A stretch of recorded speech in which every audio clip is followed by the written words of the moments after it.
ॐ अज्ञानतिमिरान्धस्य ज्ञानाञ्जनशलाकया चोरोन्मीलितं येन तस्मै श्रीगुरवे नमः। श्रीचैतन्यमनोभीष्टं स्थापितं येन भूतले स्वयं रूपः कदा मह्यं ददाति स्वपदान्तिकम्। नमो विष्णुपदाय कृष्णप्रेष्ठाय भूतले श्रीमते भक्तिवेदान्तस्वामिनिति नामिने। नमस्ते सरस्वतीदेवे गौरवाणी प्रचारिणे निर्विशेष शून्यवादी पाश्चात्यते सतारिणे। जय श्री कृष्ण चैतन्य प्रभु नित्यानंद श्री अद्वैत गदाधर श्रीवासादि गौर भक्त वृंद। हरे कृष्णा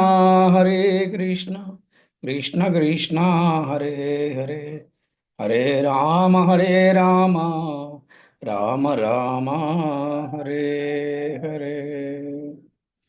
ओम नमो भगवते वासुदेवाय।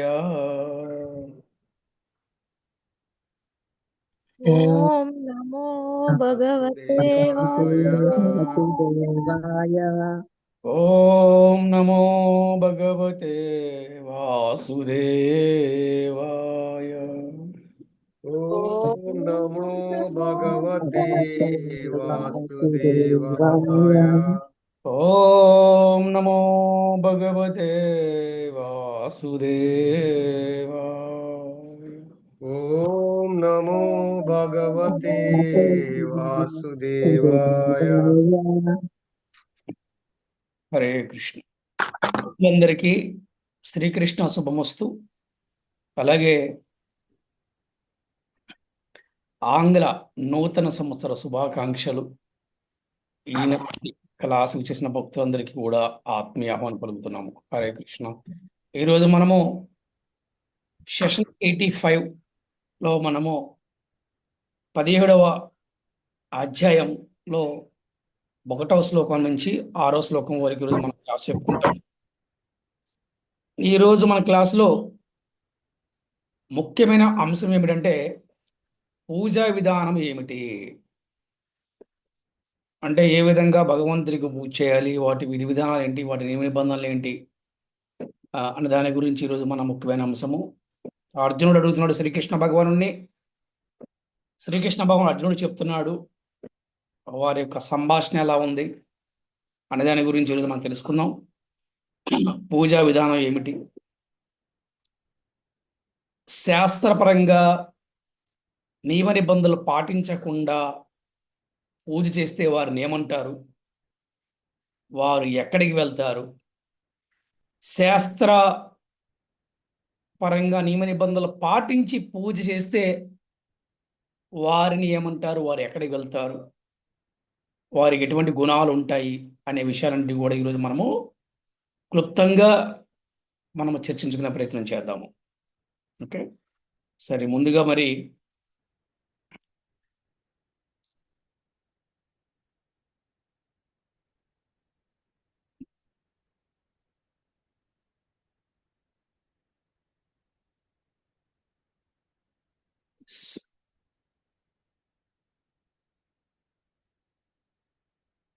ఒకటో శ్లోకం చదవచ్చు ఎవరైనా. హరే కృష్ణ గురుజీ. హరే కృష్ణ. అర్జున ఉవాచ ఏ శాస్త్ర విధిముత్సృజ్య యజంతే శ్రద్ధయాన్వితాః తేషాం నిష్ఠా తు కా కృష్ణ సత్వమాహో రజస్తమః. హరే కృష్ణ గురుజీ. అర్జున ఉవాచ. అర్జునుడు ఈ విధంగా అడుగుతున్నాడు కృష్ణుణ్ణి, ఓ కృష్ణ, శాస్త్ర విధులను అంటే శాస్త్ర నియమాలు వదిలిపెట్టేసేసి వారు కనుక పూజ చేస్తే వారి పరిస్థితి ఎట్లా ఉంటుంది? అట్లాగే వారు సత్వగుణంలో ఉన్నట్ట లేదా రజో తమో గుణంలో ఉన్నట్ట అని అడుగుతున్నాడు శ్రీకృష్ణ భగవానుణ్ణి అర్జునుడు అడుగుతున్నాడు. దీనికి చక్కగా మరి రెండవ శ్లోకంలో రెండవ భాష్యములో చాలా క్లియర్గా మనకి ఆ, శ్రీకృష్ణ భగవానుడు సమాధానం ఇస్తున్నాడు. రెండో శ్లోకాన్ని ఎవరైనా కూడా చదవండి.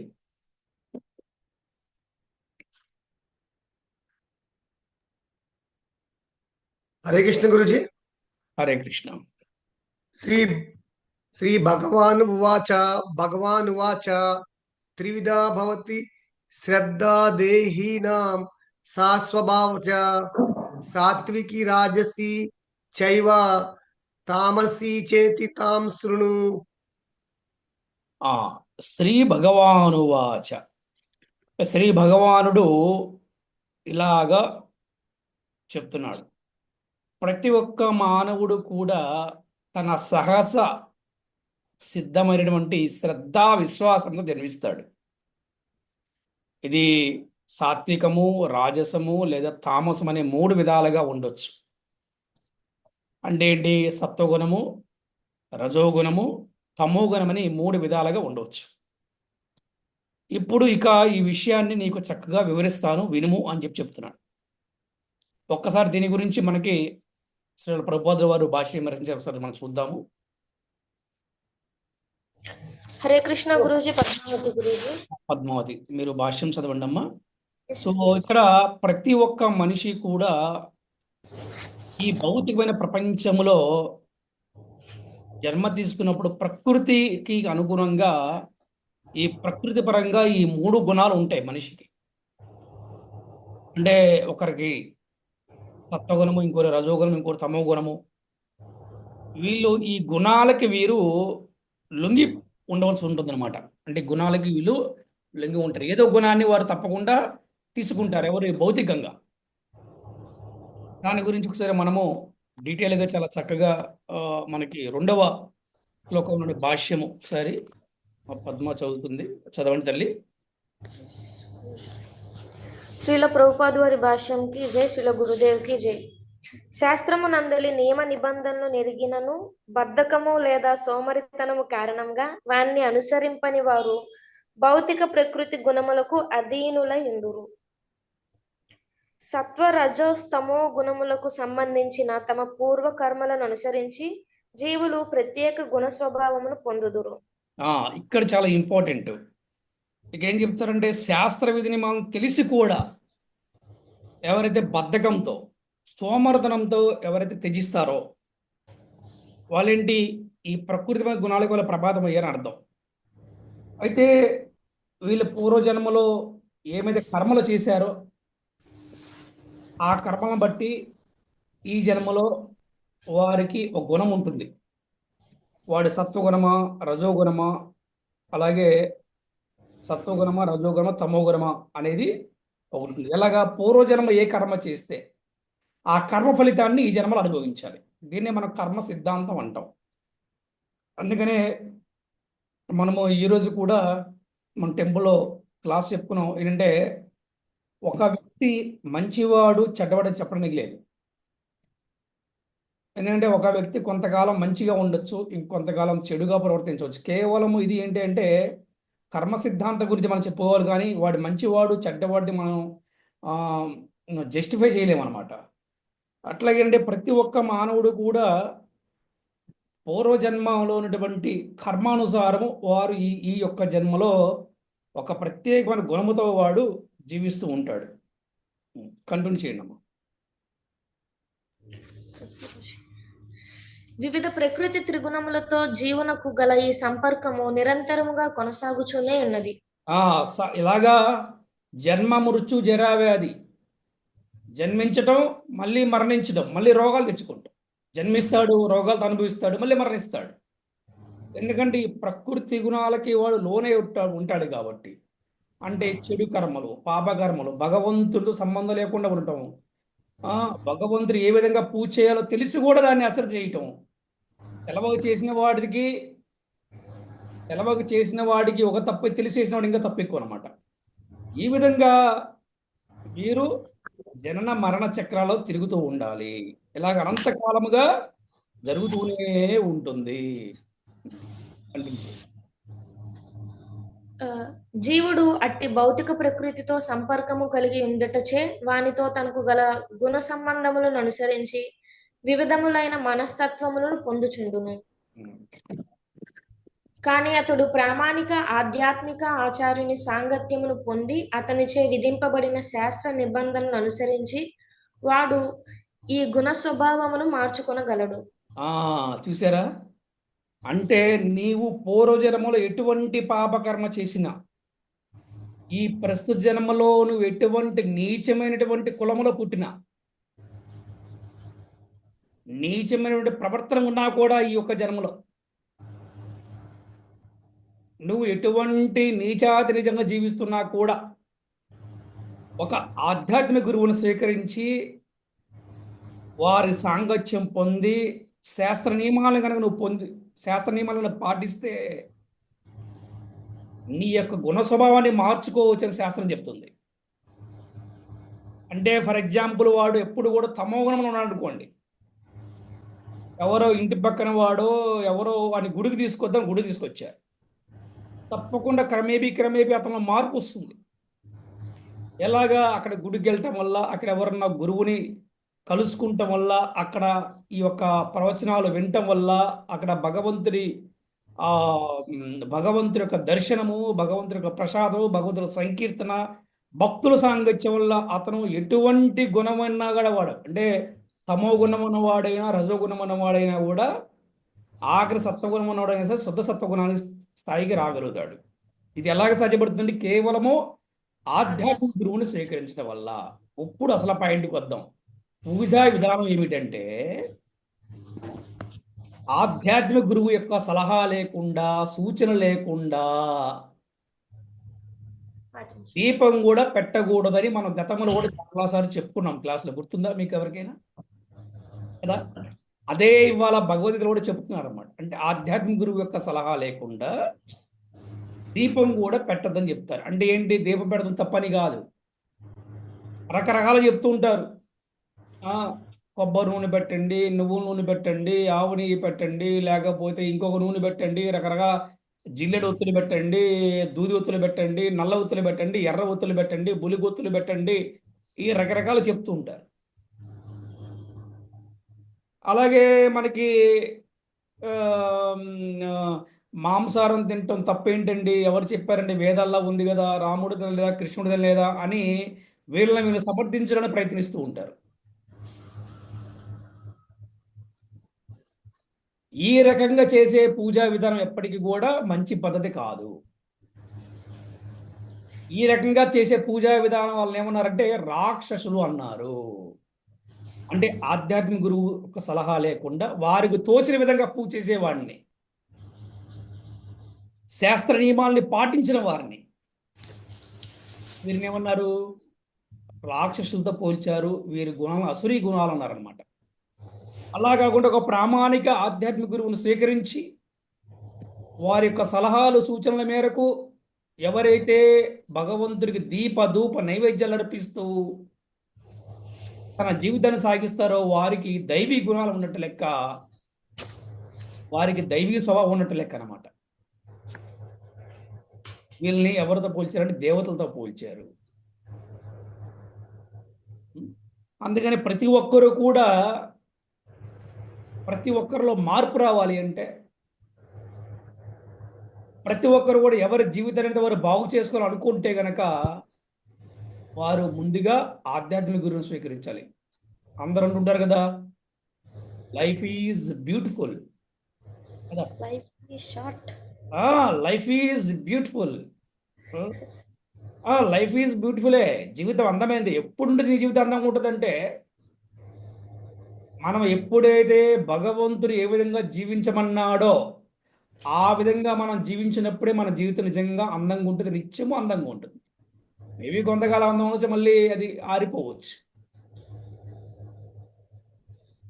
కానీ మనం భగవంతుడు ఏ విధంగా జీవించమన్నాడో ఆ విధంగా జీవించాలనుకున్నప్పుడు ఆధ్యాత్మిక గురువు ద్వారా మన విధి విధానాలను నేర్చుకొని శాస్త్ర నియమాలను తెలుసుకొని ఆ విధంగా గనక మనము జీవన విధానాన్ని మార్చుకుంటే గనక బాగుంటుంది. ఈ జీవన విధానంలో మొట్టమొదటి పూజా విధానము. అందుకని ఈ పూజా విధానం ఎలాగ చేయాలి అంటే నియమ నిబంధనలతో కూడుకున్న పూజ చేయాలి. అంతేగాని నేను నాకు ఇష్టం వచ్చినట్టు ఆహార అలవాట్లతో చేస్తాను, నాకు ఇష్టం వచ్చినట్టు చేస్తానంటే అది సరైనటువంటి పద్ధతి కాదు. దానివల్ల వారు నరకానికి పోతారు అని శ్రీకృష్ణ భగవానుడు ఆఖరి శ్లోకంలో కన్క్లూజన్ ఇచ్చారు. ఇంకా మనం దాని గురించి చెప్పుకుందాం, ఇంకా మనకు ఇంకా క్లాస్ ఉందన్నమాట, లాస్ట్లో చెప్తారు అది కన్క్లూజన్. అందుకని ఇక్కడ తప్పకుండా ఏంటంటే ఒక గుణాన్ని చూడండి, ఒక గుణాన్ని మనం చూస్తే కనుక వాల్మీకి యొక్క పూర్వాశ్రమంలో అతను ఒక బోయేవాడు, మనందరూ తెలుసు. అతని గుణం ఎలాంటిది? రాక్షస గుణం. అంటే ఏంటి? జంతువులను చంపి ఏంటి అతను వాటిని హింసించి ఇతను ఆనందపడుతూ వాటిని అమ్ముకొని కుటుంబాన్ని పోషించేవాడు. కానీ అటువంటి వాడు ఒక వాల్మీకి ఎలా తయారాడంటే ఒక ప్రామాణికమైనటువంటి ఆధ్యాత్మిక గురువు. ఎవరండి ఆధ్యాత్మిక గురువు? నారద ముని. ఒక్క నారద ముని వల్ల బోయేవాడు ఏ స్థాయికి వచ్చారంటే ఈ రోజున రామాయణ వనంగానే ఏ రామాయణం గుర్తుకొస్తుంది మనకి? వాల్మీకి రామాయణం. రామాయణంలో ప్రమాణమైన రామాయణం ఏంటిది మనకి? వాల్మీకి రామాయణం. రామాయణమే. అంటే అటువంటి కీర్తి ప్రతిష్టలు ఆయనకు వచ్చాయి. అందుకని ఎప్పుడు కూడా మనకు తోచిన విధంగా మనం ఏ పనులు చేయకూడదు. మనకు తోచిన విధంగా మనం ఎటువంటి పూజలు చేయకూడదు. మనకు తోచిన విధంగా మన వంటి యజ్ఞాలు, హోమాలు, వ్రతాలు, ఉత్సవాలు, అలాగే మన దైనందిన జీవితంలో కార్యక్రమాలు మనకు తోచిన విధంగా చేయకూడదు. అందుకే పూర్వం ప్రతి కులానికి కులగురువు ఉండేవాడు. ఈవెన్ రాజులకు కూడా రాజగురువు ఉండేవాడు. వారి సలహాల మేరకు, సూచనల మేరకు వారు చక్కగా రాజులు పరిపాలన చేసేవాళ్ళు, రాజ్య పరిపాలన చేసేవాళ్ళు, యజ్ఞాలు చేసేవాళ్ళు, యాగాలు చేసేవాళ్ళు, గోవుల్ని సంరక్షించేవాళ్ళు. ఈ విధంగా మానవుని జీవితము ఎప్పుడు కూడా ఆనందంగా ఉండాలంటే, జీవితం ఎప్పుడు అందంగా ఉండాలంటే ఆ రోజుల్లో రాజులకి బ్రాహ్మణులు చెప్పేవాళ్ళు గో సంరక్షణ జరగాలండి అని చెప్పేవాళ్ళు. గో సంరక్షణ జరగాలి, గో సంరక్షణ జరగాలి, గో సంరక్షణ జరగాలి. అలాగే యజ్ఞాలు, యాగాలు చెయ్యాలి. అందుకే ఆ రోజుల్లో రాజ్యాలన్నీ కూడా రామరాజ్యం లాగా ఉండేది అనమాట. రామరాజ్యం అంటే అదే అంటారు. రామరాజ్యం అంటే ఏంటి? ఆ రాజ్యంలో స్త్రీని కానీ, గోవుని కానీ, బ్రాహ్మణుని కానీ ఎవరు హింసించేవాళ్ళు కాదు. అందుకే దాన్ని రామరాజ్యం అన్నారు.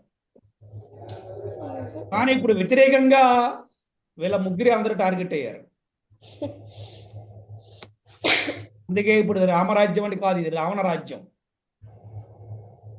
సో అందుకని ఇక్కడ మనం ఏం తెలుసుకోవాలంటే ప్రతి ఒక్కరు కూడా ఆధ్యాత్మిక గురువుని స్వీకరించి వారి యొక్క సలహాల మేరకు, సూచనల మేరకు మనము పూజ చేయాలి. పూజ అంటే కేవలం మనము పూలు పెట్టి హారతి ఇవ్వటే పూజ కాదండి.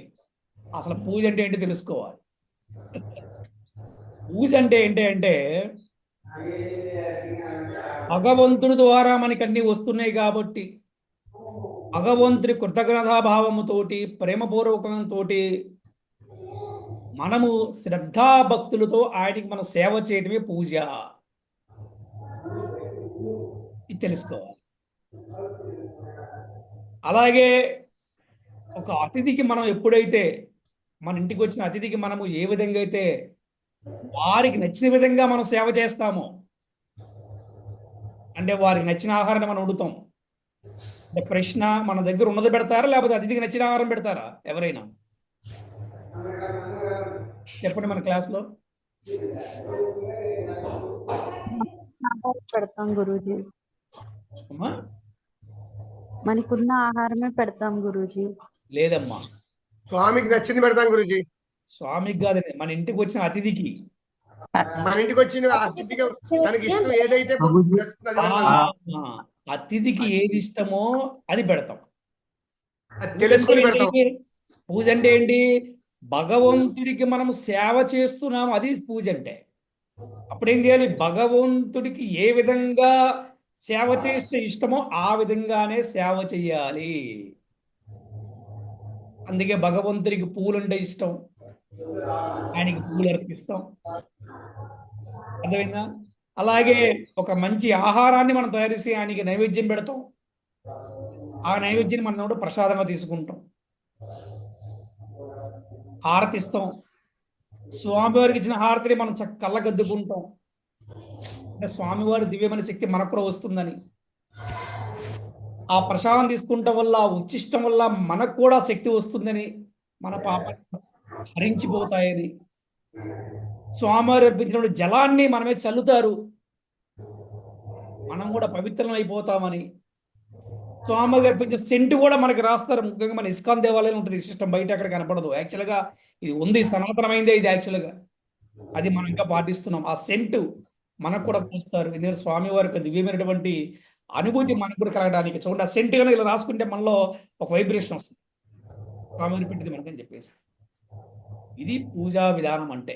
పూజా విధానం అంటే కేవలము కేవలం పూజా విధానం అంటే ఏదో అగరబత్తి పెట్టేసామంటే, కొబ్బరిగా కొట్టేసామంటే, పసుపు వేసాం, కుక్క వేసాం, తమలపాకు పెట్టేసి అంటే పట్టికి బెల్లం పెట్టాం, దాని చీమలు వచ్చి పట్టేసి తీసి పారేసాం. ఇది పూజా విధానం కాదు. పూజా విధానం అంటే భగవంతుడికి ఏమైతే ప్రీతికరమో ఆ విధంగా మనము సేవ చేయాలి. ఆ సేవ చేసేదాన్ని మనం పూజా విధానం. పూజ అంటే సేవ, గుర్తుపెట్టుకోవాలి. గ్రాటిట్యూడ్, కృతజ్ఞతాభావము. మనకున్న డబ్బు, ఆస్తి, ఐశ్వర్యము, సంపద, తెలివి, నైపుణ్యము, టాలెంట్, మనకున్న అందము, మనకున్న వాక్, మనలో ఉన్న కళలు అన్నీ కూడా మనకి భగవంతుడిచ్చే వచ్చాయి. అందుకని మన దైనందిన జీవితంలో మొట్టమొదటి సేవ ఎవరు జరగాలి? భగవంతుడికి. అందుకే పూజా విధానం పెట్టారు. ఇప్పుడు అర్థమైంటే పూజా విధానం అంటే ఏంటో? ఎస్, ఇది పూజా విధానం అంటే. హరే కృష్ణ ప్రభుజీ. నేను కూడా మీరు లాస్ట్ చెప్పారు ప్రభుజీ, కృతజ్ఞతాభావం అనేది మనకి అన్ని ఇచ్చాడంటే ఆ భగవంతుడి కృపే కదా అనేదే ప్రతిరోజు నేను నమస్కారం ఏదైనా పండు పుష్పాలు ప్రసాదం చేసినప్పుడు మనం చేయగలుగుతున్నాము అంటే కృతజ్ఞతాభావం చెప్పుకుంటానే చేస్తాను ప్రభుజీ. పూజ అంటే అది అనేది లాస్ట్ పాయింట్ లో మీరు యాడ్ చేశారు ప్రభుజీ, నేను చెప్దాం అనుకున్నది. హరే కృష్ణ. హరే కృష్ణ. శాస్త్రం చెప్తుంది, కృతజ్ఞతాభావం లేనివాడు మనిషి బ్రతికి ఉన్నా చనిపోయినట్టే అని చెప్తున్నారు అనమాట. యాక్చువల్గా ఇంకా కొంతమంది కవులు రాస్తారు, కృతజ్ఞతాభావం లేనివాడు పశువుతో సమానమని. కానీ నాకు అర్థమైంది అంటే పశువులు కూడా చాలా బెటర్. వారికన్నా హీనంగా ప్రస్తుత కాలంలో కొంతమంది మానవులు, అందరూ అంటలేదు, కొంతమంది మానవులు వారికన్నా హీనంగా తయారయ్యారు. కృతజ్ఞతాభావం లేనివాడు పశువు కాదు కదా, పశువు కన్నా హీనమైన వాడు. అంటే కృతజ్ఞతాభావం లేనివాడు బతికున్నా కూడా చనిపోయినట్టే అని చెప్తారన్నమాట మన పెద్దవాళ్ళు అనమాట. తల్లి పట్ల, తండ్రి పట్ల, గురువు పట్ల, మనకు సహాయం చేసినటువంటి స్నేహితుల పట్ల గుర్తుపెట్టుకోవాలి. మన సహాయం చేసిన బంధువుల పట్ల ఎప్పుడైతే గుర్తుపెట్టుకోవాలి, జీవితంలో ఎవరన్నా ఒక వ్యక్తికి మనం సహాయం చేశాడు అంటే అతనికి మనం కూడా సహాయం చేయడానికి ప్రయత్నించాలి. సహాయం చేసే శక్తి లేకపోతే అతని పట్ల విశ్వాసముతో ఉండి భగవంతుని ప్రార్థించాలి. అంతేగాని అతను ఎప్పుడు కూడా మర్చిపోకూడదు, శాస్త్రం చెప్తుంది అన్నమాట. అందుకే పూజా విధానం పెట్టారు. అందుకే కొంతమంది మానవులను కూడా పూజిస్తూ ఉంటారు. యాక్చువల్ మానవులను కూడా కొంతమంది పూజిస్తూ ఉంటే తప్పు కాదు, కానీ భగవంతుని కేంద్రంగా పెట్టుకుని పూజించవచ్చు. అంటే ఉన్నతమైనటువంటి వారిని, అంటే ఎవరిని? గురువుల్ని, భక్తులని. అంతేగాని నేనే భగవంతుణ్ణి అనే వాళ్ళ దగ్గర కూడా వెళ్ళకూడదు. ఎప్పుడు కూడా అటువంటి పూజ చేయకూడదు. మానవులు ఎప్పుడు కూడా భగవంతుడు కాదు. మానవుడు మానవుడే, భగవంతుడు భగవంతుడే, భక్తుడు భక్తుడే, భగవంతుడు భగవంతుడే, ఆత్మ ఆత్మే, పరమాత్మ పరమాత్మే. హరే కృష్ణ. పద్మావతి కండి. హరే కృష్ణ ప్రభుజీ. ఒక పాయింట్ యాడ్ చేయనా ప్రభుజీ నేను? చెప్పండి. ఇంతకు ముందు అయితే ఈ భక్తి జీవితం, కృష్ణ భక్తి జీవితంలో రాకముందు మనం టెంపుల్కి వెళ్తే మేము ఏమైనా ఎక్కడికైనా ఏ టెంపుల్కి వెళ్ళినా గానీ మనకు కావాల్సిన కోరికలు అనేవి చెప్పుకునేవాళ్ళం. మళ్ళీ వస్తాం స్వామి, మాకు ఈ కావాలి అవి కావాలి అని అట్లా అనుకునేవాళ్ళం ప్రభుజీ చిన్నప్పటి నుంచి అట్లా. ఇప్పుడైతే ఈ కృష్ణ భక్తి భావంలోకి వచ్చిన తర్వాత ముందు భగవంతుడిని చూడంగానే ఇక్కడ టెంపుల్కి వెళ్ళా భగవంతుడిని కీర్తించడం నేర్చుకున్నాము. ప్లస్ ఏది మంచిదో నువ్వు అది మాకు ఇస్తావు అనేది కోరికలు ఎక్కువ వెలుబుచ్చకుండా ఆ భగవంతుడిని కీర్తించటం. ఇప్పుడు ఇంత బాగున్నామంటే మీ కృతజ్ఞత చెప్పుకుంటున్నాం ప్రభుజీ. నేనైతే సరే, ఇదే కదా మనకి రిలేషన్ అంటే. ఇప్పుడు నాకు ఏది మంచిదో చెయ్యి తండ్రి, అంతే. అంతేగా నాకు ఇదే కావాలి అంటే నాకు ట్రాన్స్ఫర్ అవ్వద్దు, నేను ఇక్కడే ఉండాలంటే ఓకే ఇచ్చాడు అనుకోండి, దీనివల్ల ఇబ్బందులు వస్తే మళ్ళీ ఎవరు పడాలి మళ్ళీ దానికి, అట్లా వద్దు. అలా కాకుండా నాకు ఏది మంచిదో చెయ్యి తండ్రి. మళ్ళీ నీ సుకృతం మూలంగానే మేము ఈ భక్తి భావంలో ఉండగలిగాము అనే కృతజ్ఞత కూడా చెప్పుకోవటం అలవాటు చేసుకుంటాను ప్రభుజీ. చేసుకోవాలి. ఇది చాలా అవసరం, ఇది చాలా అవసరము. ఇది చాలా మంచి విధానం అన్నమాట. ఇది మంచి సంస్కారం అంటారు దీన్ని. మంచి సంస్కారం కూడా ఇది, యాక్చువల్గా గొప్ప సంస్కారం ఇదే. అందుకని ప్రతి ఒక్కరు కూడా ఇవన్నీ కూడా మనం పాటించాలి. ఈ అధ్యాయం పేరు కూడా శ్రద్ధాత్రయ విభాగము. అంటే శ్రద్ధాత్రయ విభాగం అంటే ఏంటి? శ్రద్ధగా ఏమి చెయ్యాలో అంటే శ్రద్ధ అంటే డిసిప్లైన్ అది మనకి చాలా చాలా అవసరం. అంటే క్రమశిక్షణ లేకుండా పూజలు చేయటం వల్ల ఎవరు కూడా పరిపూర్ణం సాధించలేరు జీవితంలో. అందుకని ఈ యొక్క డిసిప్లైన్ మన టెంపుల్స్లో మనం చూడవచ్చు. ఎన్ని వేల మంది రథయాత్ర చేసినా, ఎన్ని వేల మంది కృష్ణాష్టమి చేసినా కూడా చాలా సిస్టమేటిక్గా వెళ్తూ ఉంటుంది. మీరు ఎప్పుడైనా గమనించారా? అవును ప్రభుజీ, గమనించాం ప్రభుజీ. సో ఇదనమాట. ఎందుకంటే ఆ డిసిప్లైన్, ఆ శ్రద్ధ అన్నమాట. హరే కృష్ణ. పద్మావతి కంటిన్యూ చేయడం. ఓకే గురుజీ.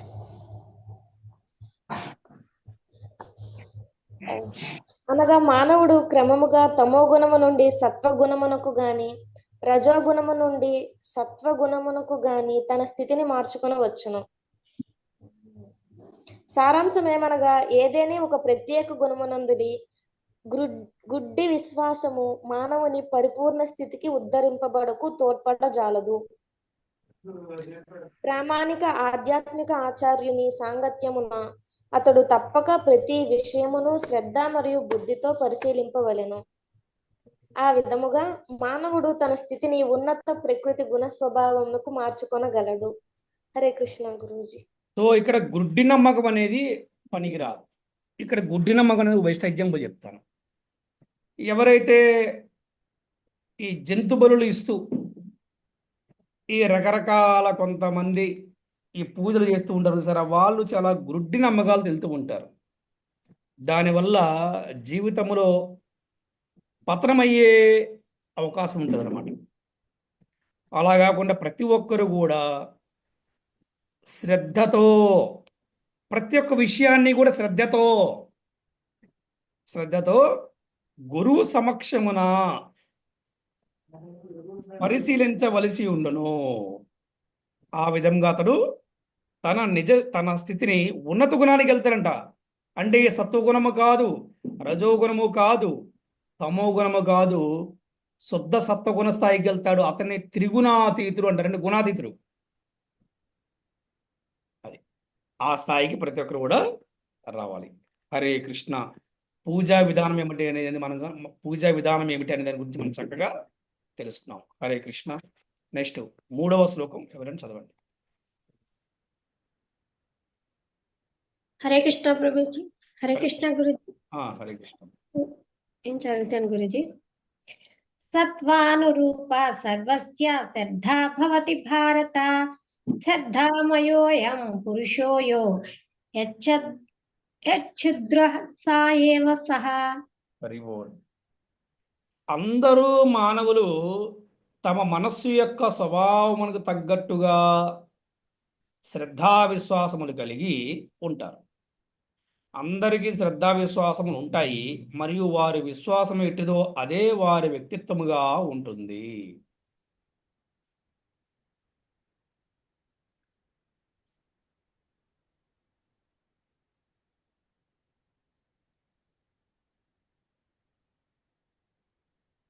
నాలుగో శ్లోకం చదువు.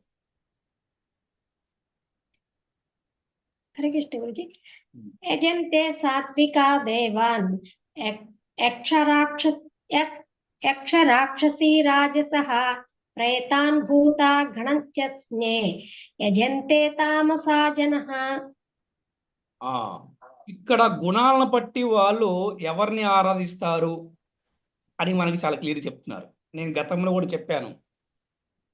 ఏమండి, కొంతమంది ఎందుకంటే చర్చిలకు వెళ్తారు, కొంతమంది ఎందుకంటే బలులు ఇస్తారు, కొంతమంది ఇలా చేస్తారు అంటే నేను చెప్పాను, వారు కర్మానుసారము, వారు గుణానుసారము వాళ్ళు వెళ్తూ ఉంటారు.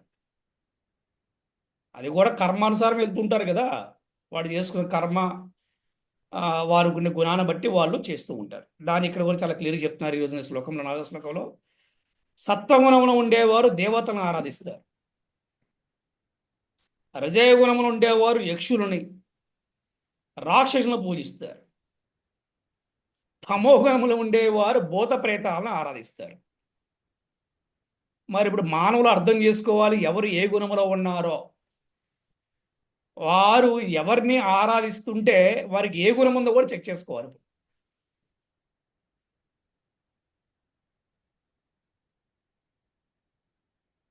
ఈ యొక్క క్షుద్ర పూజలు వీళ్ళందరూ రజోగుణంలో ఉన్న వాళ్ళు చేస్తారు. నల్ల బట్టలు వేసుకుంటాం. చాలా ఆశ్చర్యకరం ఏంటంటే ప్రపంచంలో బాగా ఫేమస్ అంటే ఒక పెద్ద ఆధ్యాత్మిక యోగ గురువు అని చెప్పబడేవాడు రీసెంట్ నల్ల బట్టలు వేసుకొని అక్కడ పూజ చేస్తున్నాడు. అసలు యోగా అంటేనే శాంతి, కరెక్టేనా? శాంతి కావాలని ఎటువంటి బట్టలు వేసుకుంటాడండి చెప్పండి మన క్లాసులో ఎవరైనా? తెల్లని బట్టలు ప్రభుజీ. మరి అటువంటి శాంతి గురువు, అటువంటి ప్రపంచంలోనే ఒక పెద్ద యోగా గురువుగా కీర్తి పొందేవాడు నల్ల బట్టలు వేసుకొని పూజలు చేస్తూ పూజలు చేయిస్తున్నాడు. అంటే వారి గుణము రజోగుణం అనుకోవాలా, సత్వగుణం అనుకోవాలా? సత్వగుణములు ఉంటున్నారని నటిస్తూ లోపల రజోగుణం ఉందా అనేది అర్థం చేసుకోవాలన్నమాట. వీళ్ళ వలనే సమాజం నష్టం. అది లేకపోతే తమోగుణం ఉండే వాళ్ళు ఏం చేస్తారు, భూత ప్రేతాలని వాళ్ళు పూజిస్తూ ఉంటారన్నమాట. దీనివల్ల సమాజానికి చాలా నష్టం. 5వ శ్లోకం, 5, 6 శ్లోకాలు చదవండి. హరే కృష్ణ ప్రభుజీ. ఇక్కడ ఒక డౌట్, కర్మానుసారం వాళ్ళు అలా పుడతారు అన్నారు.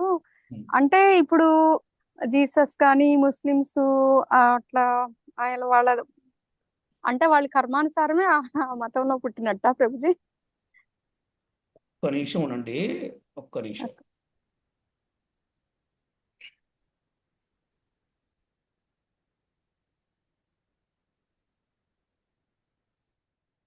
ఒక్కసారి 5, 6 శ్లోకాలు ఎవరైనా చదవండి మన క్లాసులో. హరే కృష్ణ గురుజీ. హరే కృష్ణమ్మ. అశాస్త్ర విహితం ఘోరం తప్యంతే ఏ తపో జనః దంభహంకార సంయుక్తః కామరాగ ఫలాన్వితః కర్షయంతా శరీరస్థం భూతగ్రామమాసేతసః మాం సైవంత శరీరస్థం తాన్ విద్యాసుర నిశ్చయాన్. కొంతమంది మానవులు అత్యంత కఠినమైన తపస్సులను, శాస్త్ర విరుద్ధమైనటువంటి కొన్ని కార్యక్రమాలు, అలాగే కపటత్వం మరియు అహంకారంతో ప్రేరితులై చేస్తూ ఉంటారు. కామం మరియు మమకారం చే ప్రేరితులై వారు తమ శరీర అవయవాలనే కాకుండా వారి శరీరంలోని పరమాత్మను నన్ను కూడా క్షోభ పెడతారు. ఇటువంటి బుద్ధిహీనులని అసురీ గుణ సంకల్పముతో ఉన్నవారని తెలుసుకోవాలి. ఇక్కడ అసలు శ్రీకృష్ణ భగవానుడు ఎక్సలెంట్ కనుకుదిరిచ్చాడు. ఇది ఎంత టెక్నికల్ పాయింట్ చూడండి. వీరు కఠినమైన తపస్సుల పేరుతోటి, ఫర్ ఎగ్జాంపుల్ రావణాసుడు, హిరణ్యకశిపుడు చూసాం కదా మనం. అలాగే ఇప్పుడు ఈ కలియుగంలో చాలా మంది చేసేటువంటి ఏవైతే వికర్మలు ఉంటాయో దానివల్ల ఏంటంటే వాళ్ళ శరీరంలో వారు చేసే కర్మల వల్ల వారే ఇబ్బందులు పడుతూ బాధ పెడతాం కాకుండా వారు శరీరంలో ఉన్న పరమాత్మ నన్ను కూడా వాళ్ళు క్షోభ పెడతారన్నారు. అంటే శాస్త్ర నియమాలు అనుసరించకుండా ఎవరైతే పూజలు చేస్తారో, శాస్త్ర నియమాలు అనుసరించకుండా ఎవరైతే యజ్ఞాలు హోమాలు చేసి వారి జీవన విధానం సాగిస్తున్నారో, అహంతోటి, అహంకారముతోటి, కపటత్వముతోటి, కామముతోటి మమకారం చేస్తూ ఉంటారో వాళ్ళని చూసి భగవంతుడు క్షోభపడతారంట. క్షోభ అంటారు, అరే ఎందుకురా నీ తల్లిదండ్రులు నీకు ఎంత చేశారా, ఆ తల్లిదండ్రులకి క్షోభ పెట్టబాకరా అని చెప్తారు పెద్దలు. గుర్తుందా? ఎందుకంటే తల్లిదండ్రులు మనకు ప్రేమనివ్వాలి, ఆశీర్వచనం ఇవ్వాలి. అటువంటి తల్లిదండ్రులు నువ్వు క్షోభ పెడితే పాపం వస్తుందిరా, మా పాపం వస్తుందిరా అని చెప్తుంటారు. ఎందుకంటే తల్లి తండ్రి జన్మించారు కాబట్టి వారికి ఎప్పుడు కూడా మనము వినయంతో ఇదే సేవ చేయాలరా, వాళ్ళని బాధ పెట్టకూడదని చెప్తారు. మరి సృష్టి మొత్తానికి తండ్రి అయినటువంటి భగవంతుడు పరమాత్మ రూపంలో ప్రతి ఒక్కరి హృదయంలో ఉన్నాడు కదా, ఆయన్ని క్షోభ పెడతారా? అంటే భగవంతుడు ఎక్కడో గోలోకంలో, ఎక్కడో వైకుంఠంలో అక్కడే ఉన్నాడు కాదు. ప్రతి ఒక్క హృదయంలో ఎలా ఉన్నాడు? పరమాత్మ రూపంలో ఉన్నాడని తెలుసుకోవాలి. అందుకే అరే నా హృదయంలో పరమాత్మ ఉన్నాడు, నేను మంచిగా జీవించాలి. అరే నా హృదయంలో పరమాత్మ ఉన్నాడు, నా మాట తీరు బాగుండాలి. అరే నా హృదయంలో పరమాత్మ ఉన్నాడు, నేను ఏ జీవిని కూడా హింసించకూడదు. ఎందుకంటే అందరి జీవులకి తండ్రి భగవంతుడే కదా, పరమాత్ముడే కదా. అరే నా హృదయంలో పరమాత్మ చూస్తున్నాడు భగవంతుడు, అందుకని మనం తప్పు చేయకూడదు. ఇటువంటి ఆలోచన ఉంది. అందుకని ఇక్కడ నన్ను కూడా క్షోభ పెడతారు అని భగవంతుడు చెప్తున్నాడు అనమాట. అందుకని వీళ్ళని ఎవరితో పోల్చారంటే బుద్ధిహీనులు, అసురీ గుణాలున్నవారు. వీళ్ళకు కూడా సంకల్పం ఉంది. అబ్బో రావణాసు సంకల్పం ఉంది, హిరణ్యకశిపుడు సంకల్పం ఉంది, వీళ్ళందరూ సంకల్పాలు ఉన్నాయన్నమాట. అంటే సంకల్పం యొక్క ఉద్దేశం ఏంటి? ఆ సంకల్పం వల్ల నీకు కానీ, నీ కుటుంబానికి కానీ, సమాజానికి కానీ ఎంత మంచి జరుగుతుందని అర్థం చేసుకోవాలి. అందుకని పెద్దలు చెప్తారు కదా, అరే నువ్వు మంచి అయిపోయిన పర్లేదు, చెడు మాత్రం చేయబాకరా అంటారు. ఓరా నాయన, మీరు పూజ చేయబోయిన పర్లేదు నాయన, చెడు విధంగా పూజ మాత్రం చేయబాకండి. ఇదే ఈ రోజున మన క్లాసులో పూజా విధానం అంటే ఏమిటి, పూజా విధానం ఏమిటంటే ఇదే పూజా విధానము. ఏమిటంటే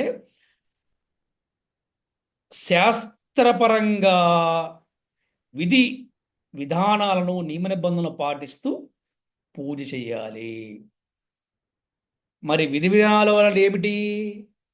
శాస్త్రం అంటే ఏమిటి, శాస్త్రంలో ఏమున్నది, ఇవన్నీ కూడా మనము ఒక ప్రామాణికమైనటువంటి గురువు దగ్గర మనము శిక్షణ పొంది ఆ విధంగా మనము గనక పూజ గనక చేస్తే ప్రతి ఒక్క మనిషి యొక్క జీవితం పరిపూర్ణమవుతుంది.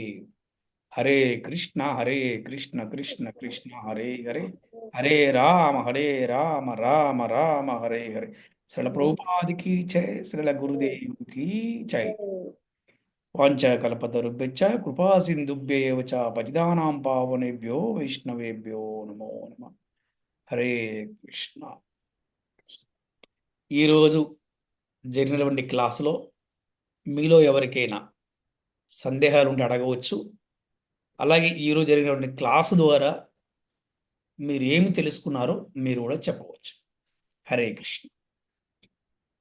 శాస్త్ర విరుద్ధం చేసేవనుకో గురుజీ, శాస్త్రాన్ని విరుద్ధంగా చేసిన వాళ్ళని అసురు స్వభావం గల గుణాలను వారిని పోలుస్తారు అని చెప్పారు. అది తెలుసుకున్నాం గురుజీ. శాస్త్రానికి అనుగుణంగా శాస్త్రాలను పాటించి మనం చక్కగా చేస్తే దైవీ స్వభావం గుణాలని తెలుసుకున్నాం గురుజీ.